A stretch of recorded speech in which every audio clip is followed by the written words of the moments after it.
சேக்கிழார் பெரிய புராணம். வேத ஓசையும் வீணையின் ஓசையும், வேத ஓசையும் வீணையின் ஓசையும், சோதிவானவர்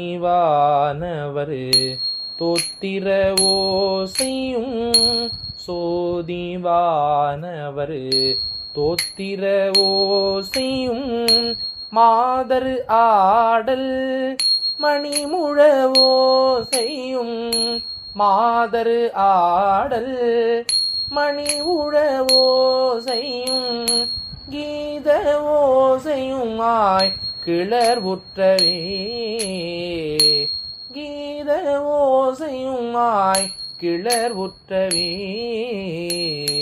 கீத ஓசையுமாய் கிளர்வுற்றவே.